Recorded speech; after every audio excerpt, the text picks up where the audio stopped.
Torah Delivery, de Jerusalén al mundo. Vamos a hablar hoy de lo que es la Afalá Lelo Afnamá. Como habíamos dicho, Afalá era el hecho de enfocarse en el ahora, en lo que va a ser el niño ahora. Lelo Afnamá quiere decir sin internalizar. Dijimos que cómo puede ser que justamente muchos chicos caen en las áreas que los padres más invirtieron. La respuesta que dijimos es que los padres invirtieron en Afalá y no en Jinuj. Esta respuesta es correcta, pero solamente en parte. Porque solo dijimos por qué no funcionaron, pero no dijimos por qué dañaron. La respuesta es porque los padres dijeron que justamente en esas áreas fue donde más cayó el hijo. La Afalá fue la que generó este daño. La base principal en que se basa el Jinuj es la regla que las acciones externas influencian en el interior. Las acciones de la persona no son solo una consecuencia de sus intereses, sino también un motivo de los intereses. Por ejemplo, una acción de Gesed no solo viene del interés interno de dar, sino que la acción misma también crea, fortalece y perfecciona el interés de dar. Esto es llamado Ta'alij Afnamá. Es el camino en que una acción externa se conecta con el mundo interno del que lo hace, es absorbido por su alma y fortalece el interés. El Sefer HaJinuj dice: Ajarea Peulot Nimshahim Alevavot. Tras las acciones son atraídos los corazones. Hay una realidad, sin embargo, que contradice esto. Muchos chicos que se comportan de una manera cuando eran niños, de grandes se comportan diferentes. ¿Por qué todas esas acciones del niño no le influenciaron para el futuro? Los cosacos eran conocidos como soldados súper eficientes, rápidos y responsables. Pero había un denominador común. Cuando se jubilaban, salían a emborracharse, pelearse y vivir una vida desarreglada. ¿Qué pasó? Dice el Hafetz Haim que ellos escaparon de la vida que tenían en el ejército. Cuando estaban ahí, no veían el momento para liberarse de toda esa opresión que sufrían. De acá aprendemos que las acciones influencian en la persona solamente si él quiere y está interesado en que así sea. Cuando la persona quiere, o por lo menos no se opone a ser influenciado, entonces sus acciones externas van a influenciar sobre su interior. Pero si él se siente obligado, forzado a actuar contra su voluntad, entonces se genera en él una influencia opuesta. No solamente no se conecta con la acción que estaba haciendo, sino que desarrolla un sentimiento de aversión frente a esa acción. Por eso en los cosacos se generó toda esa haraganería, no a pesar de su gran trabajo en el ejército, sino a causa de eso. Lo principal del ser humano es la elección, la libertad de poder elegir lo que quiere aceptar o rechazar. Por lo tanto, nadie puede dominar el alma del niño y sus elecciones. Concluimos de esto que la función de un educador no es obligarlo a que tenga una conducta correcta, sino ayudar al niño a querer lo correcto y elegirlo. Un mejanej que solo trata de leafil está intentando luchar contra la esencia de la persona y nunca va a tener éxito. Afalá sin Jinuj es invertir esfuerzos en alejar al niño del amor a Hashem. En resumen, el objetivo del Jinuj es Afnamá, internalizar, ayudar al chico a elegir lo bueno, conducirlo a querer las cosas que tienen valor e introducirlas en su alma. Afalá sin Jinuj quiere decir accionar sin el intento de llevar a Afnamá, internalizar. Esto no es solo abandonar, sino que es una destrucción activa del niño. Otro tema muy importante es la atnaya, condicionamiento. El Saba de Noardok trae un ejemplo para poder entender esto. Antiguamente en los circos se solía colocar un oso para que baile con el sonido de una flauta. ¿Cómo era el secreto para lograr esto en el oso? Cuando era pequeño, se ponía en la jaula del oso brasas, y en ese momento, una persona tocaba una melodía con la flauta. Por el calor de las brasas, el oso solía hacer un movimiento que parecía un baile. Con el tiempo, retiraban las brasas, pero cada vez que sonaba la melodía, el oso se movía como si se estaría quemando. La gente pensaba de que el oso relacionaba el sonido con el movimiento, pero luego de investigaciones se pudo descubrir que el oso sentía como que se estaba quemando con las brasas a pesar de que no estaban allí. Este tipo de entrenamiento está basado en la Atnayá. Atnayá es una conexión entre dos causas.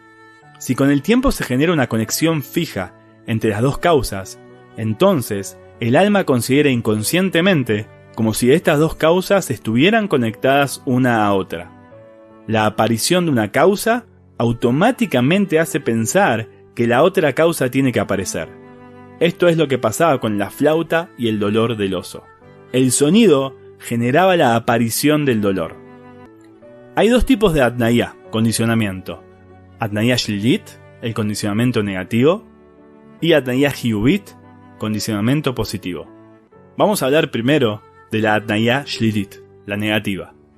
Comenzamos contando una historia, una carta que le fue escrita a Rabbi Jacobson. Yo no puedo perdonar porque no puedo olvidar. Y yo no puedo olvidar porque no es algo que me pasó hace 8 años. No es algo del pasado. Es algo que me pasa hoy. Es algo que ya es parte de mí. Está conmigo todo el tiempo. Me amarga la vida, me desesperanza y me deprime. Yo no puedo ver de ninguna manera una Guemará. Si yo abro una Guemará, enseguida siento, de verdad siento, el pellizco de mi moré, la bajeza y cómo me ahoga. Yo no sé si vos podés entender esto, pero yo no me refiero a decir que yo recuerdo lo que él me hacía a mí en ese entonces, sino lo que siento que él me hace ahora. Es como si pasara todo el tiempo de nuevo. Yo sé que la Guemará no es la culpable de esto, sino el moré que me enseñó. Ese moré que pensaba que mis padres pobres ahorraron dinero y le pagaron a él para que descargue sobre mí su frustración, su tristeza, su crueldad y todas sus bajas cualidades. Es lo que él pensó, que mis padres le pagaron para hacerme odiar la Guemará, para que yo me aleje a la fuerza del estudio. Yo entiendo eso. La Guemará no es la culpable, sino él. ¿Pero en qué ayuda? ¿Qué me beneficia entender esto?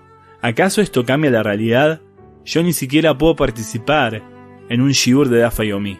Estoy terminado, simplemente terminado. En toda mi vida no lo voy a poder perdonar. Esta carta nos enseña que el conocimiento del problema de la Atnayá y el entendimiento no corrigen el daño causado. Porque el joven que escribe, él resalta que él sabe bien que el estudio no le creó el sufrimiento descrito, sino el moré. Acá hay un entendimiento del camino que el dolor y el estudio están conectados, pero el estudio no es la causa del dolor. Pero de todas maneras, el conocimiento y entendimiento no ayudaron al joven a corregir los daños que le hicieron a su alma. Porque el sistema de los sentimientos y vivencias no es como el sistema de la lógica. Todavía, el estudio es el que despierta el sentimiento de tensión y miedo. Este tipo de Atnayá es llamado Atnayá Shlilit, negativa. Esto se relaciona en los casos en que el proceso de Atnayá conecta sentimientos negativos como tensión, bajeza, dolor a las acciones que por sí mismas son neutrales. La Atnayá en el largo plazo genera que el sentimiento negativo que proviene de la afalá se conecta al final con la acción misma y hace odiar al janij su conducta buena. Quiere decir que Atnayá Shlilit es una Atnayá que causa una relación negativa y de rechazo con respecto a la acción. En una oración vamos a decir que Atnayá Shlilit es la mezcla de una vivencia negativa dentro de una acción neutral. Todos los que se ocupan del tema saben que en muchos casos la Atnayá negativa fue tan fuerte hasta que parece que el janij está en una situación de impedimento que él no tiene la fuerza para soportar esa vivencia negativa que le impusieron. Se conocen muchos casos de jóvenes que se sientan frente a una Guemará o incluso cuando entran en un Bet Midrash sienten náuseas, mareos o migraña. Casos de chicas que su rezo les generaba una sensación de tensión y miedo. Y muchos casos de chicos y chicas que todo el tema relacionado con el servicio a Dios les genera una sensación de presión y angustia. Sin embargo, muchos ejemplos duros de este tipo aparecen en casos de afalá extrema y continuada, una afalá que persiste con el tiempo.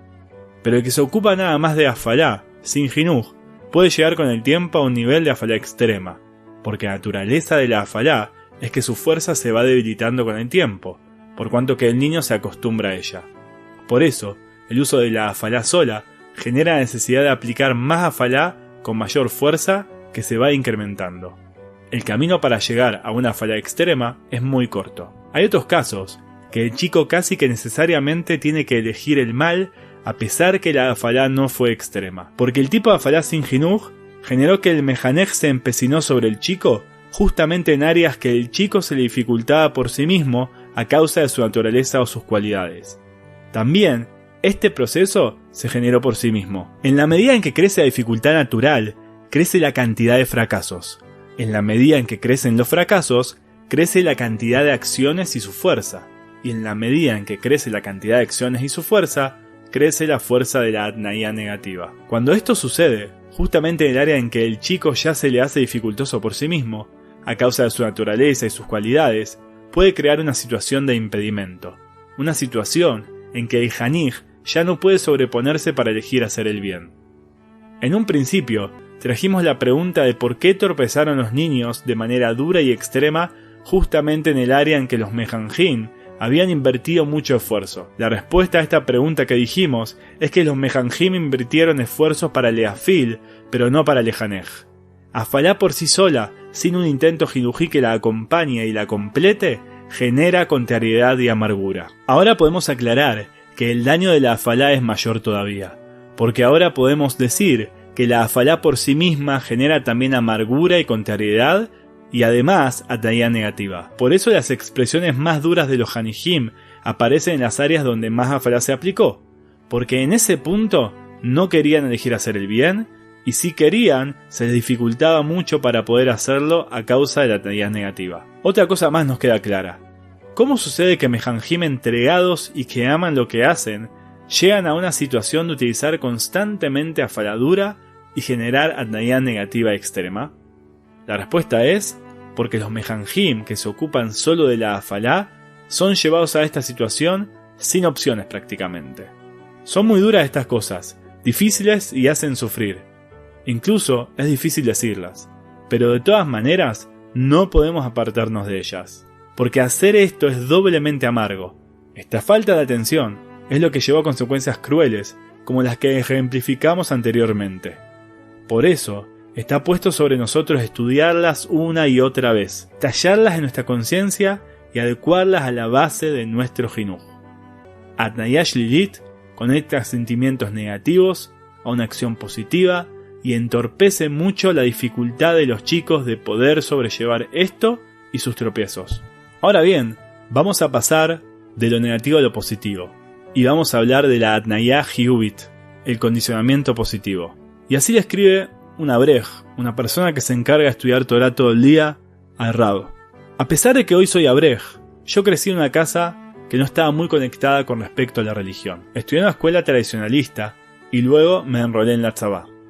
En la época de la tzavá, en particular en los meses largos de la desesperanza luego de la guerra de Yom Kippur, se alejaron mucho mis buenos amigos del marco de la Torah y las mitzvot. Justamente yo, que venía de una base de nivel religioso bastante bajo con respecto a la media, quedé firme y fuerte. En los años subsiguientes, incluso me fortaleció mucho. Mi historia es sorprendente, pero la base de todo el proceso que pasé tiene una causa, y esta causa es el Admur de Amshinod. Muchos años recé Shaharit en el Bet Midrash del Admur, que estaba en el barrio de la casa de mis padres. El Admur acostumbraba a prestar atención a mis birkot Shahar y las de los demás niños que se encontraban allí, y respondía amén con alegría y entusiasmo. Su rostro resplandeciente, la luz que salía de él, y dentro de esto la alegría que fluía de su persona. Ellos fueron los que me cuidaron en mis pruebas difíciles.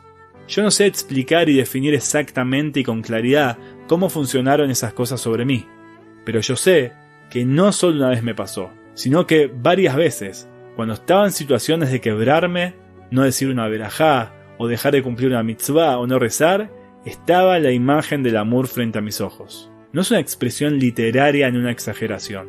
Así realmente fueron las cosas. Este fenómeno generó en mí entender que dejar de lado una mitzvah no es así sino un desacierto. Estoy por dejar de lado algo importante y maravilloso. A veces tuve la vivencia como de sentir que yo no puedo decepcionarlo. No me refiero a que pensé que él tenía Ruach HaKodesh y que él me veía en ese momento. Su imagen era como una representación de mi mundo interno, como si fuese que a través de su imagen me recordé a mí, que no quiero decepcionarme a mí mismo. Le contesto a mi jabrutá, que es un egresado de la yeshiva de Kol Torah. y escuché de él que de la misma manera influenció en él el Rav Shlomo Zalman Auerbach. La sonrisa impresionante de Rav, la luz maravillosa de su cara, la felicidad constante en la que estaba en el momento del estudio y en las discusiones con los Bajurim. Todo esto fueron causas que le enseñaron a disfrutar del estudio y conectarse con él. Yo coloco esto frente a la cara temblorosa del moré de mi hijo, frente a su enojo representada en su voz en el momento en que grita la Gemara, frente a la tensión en la que está envuelta la Kitá en el momento de la clase. Yo supongo que esta es tu intención en la Atnayá Hiyuvit frente a Ashlilit. Ahora yo puedo decir que la definición que vos estás dando es más débil frente a la vivencia misma. El que escribió esto está en lo cierto, y es el tipo de Atnayá que estamos definiendo. Atnayá Hiyuvit, condicionamiento positivo. Este concepto se relaciona a los casos en que el proceso de Atnayá se conecta con sentimientos positivos como tranquilidad, alegría, honor y satisfacción, a las acciones que son neutrales. La Atnayá Hiyuvit a lo largo del tiempo conecta la sensación positiva a la acción misma y genera al Janij apreciar su conducta buena. Quiere decir que Atnayá Hiyuvit es una Atnayá que genera una relación de aprecio y tracción con respecto a la acción. Corresponde aclarar en el segundo caso que trajimos, en el ejemplo de Rav Shlomo Zalman Auerbach. La Atnayá Hiyuvit no fue creada de manera directa. No se describe ninguna acción que fue directamente dirigida al alumno. De todas maneras, fue suficiente con que haya un ambiente agradable para generar la Atnayá Hiyuvit maravillosa. La conclusión que sale de estas palabras es muy importante. Un ambiente jinují es un ambiente constantemente agradable, con alegría y optimismo.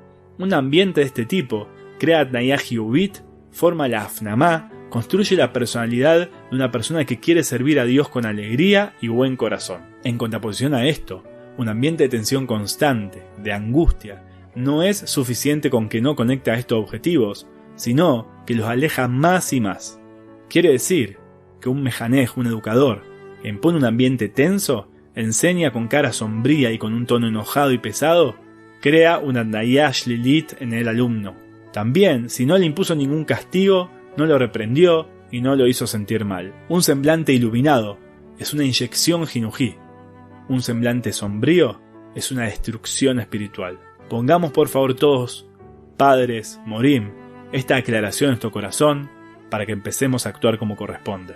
Es muy importante, como decimos siempre, estamos hablando de lo que es el servicio a Dios y el cumplimiento de las mitzvot, pero claramente que en todos los aspectos de la vida se pueden aplicar todas estas enseñanzas para que nuestros hijos tengan una educación plena, con alegría y con mucha motivación. Continuamos en las próximas clases.